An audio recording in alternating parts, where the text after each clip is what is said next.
ಪ್ರೀತಿಸಿ ಮದುವೆಯಾದ ಹುಡುಗಿಗಾಗಿ ಯುವಕನೊಬ್ಬ ಎಸ್ಪಿ ಕಚೇರಿ ಮೆಟ್ಟಿಲೇರಿದ ಘಟನೆ. ಬೇರೆ ಬೇರೆ ಜಾತಿಯ ಗಣೇಶ್ ವಾಲ್ಮೀಕಿ ಹಾಗೂ ಉಷಾರಾಣಿ ಇಬ್ರು ಒಬ್ಬರನ್ನೊಬ್ಬರ ಪರಸ್ಪರ ಪ್ರೀತಿಸ್ತಿದ್ರು. ಪೋಷಕರ ವಿರೋಧ ಲೆಕ್ಕಿಸದೆ ಪ್ರೇಮಿಗಳು ಕೆಲ ದಿನಗಳ ಹಿಂದಷ್ಟೇ ದೇವಸ್ಥಾನದಲ್ಲಿ ಮದುವೆಯಾಗಿದ್ರು. ಇದೀಗ ಪೋಷಕರು ಆಕೆಯನ್ನ ಕರೆದುಕೊಂಡು ಹೋಗಿದ್ದು ನನ್ನ ಹೆಂಡತಿಯನ್ನ ಹುಡುಕಿ ಕೊಡಿ ಅಂತ ಕೊಪ್ಪಳ ಎಸ್ಪಿಗೆ ಗಣೇಶ್ ವಾಲ್ಮೀಕಿ ಮನವಿ. ರಾಜ್ಯದ ಮಹಿಳೆಯರಿಗೆ ಉಚಿತ ಪ್ರಯಾಣ ಕಲ್ಪಿಸುವ ಶಕ್ತಿ ಯೋಜನೆಯಿಂದ NWKRTC ಆರ್ಥಿಕ ಸಂಕಷ್ಟದಲ್ಲಿದೆ.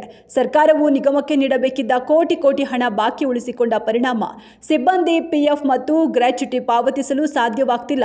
ಜೊತೆಗೆ ಅಭಿವೃದ್ಧಿ ಕೆಲಸಗಳಿಗೂ ಹಣವಿಲ್ಲದೆ ನಿಗಮ ಪರದಾಡ್ತಿದೆ. ವಂದೇ ಮಾತರಂ ಕೇವಲ ಒಂದು ದೇಶಭಕ್ತಿ ಗೀತೆಯಲ್ಲ, ಅದು ನಮ್ಮ ಸ್ವಾತಂತ್ರ್ಯ ಹೋರಾಟದ ಕಿಡಿ ಎಂದ ಸಂಸದ ತೇಜಸ್ವಿ ಸೂರ್ಯ ಲೋಕಸಭೆಯಲ್ಲಿ ಬಲವಾಗಿ ಪ್ರತಿಪಾದಿಸಿದ. ಬೆಂಗಳೂರು ದಕ್ಷಿಣ ಸಂಸದ ವಂದೇ ಮಾತರಂ ಗೀತೆಗೆ 150 ವರ್ಷ ತುಂಬಿದ ಹಿನ್ನೆಲೆಯಲ್ಲಿ ನಡೆದ ಚರ್ಚೆಯಲ್ಲಿ ಮಾತನಾಡಿದ ಅವರು, ಇತಿಹಾಸದ ಪುಟಗಳನ್ನು ತಿರುವಿ ಕಾಂಗ್ರೆಸ್ ಪಕ್ಷದ ವಿರುದ್ಧ ತೀವ್ರ ವಾಗ್ದಾಳಿ. ಕಾಂಗ್ರೆಸ್ ನಾಯಕತ್ವವು ಕೋಮು ರಾಜಕೀಯಕ್ಕೆ ಮಣಿದು ವಂದೇ ಮಾತರಂ ಗೀತೆಯನ್ನು ತುಂಡರಿಸಿತು, ದೇಶ ಇಬ್ಬಾಗವಾಗಲು ಕಾರಣವಾಯಿತು ಎಂದ ತೇಜಸ್ವಿ.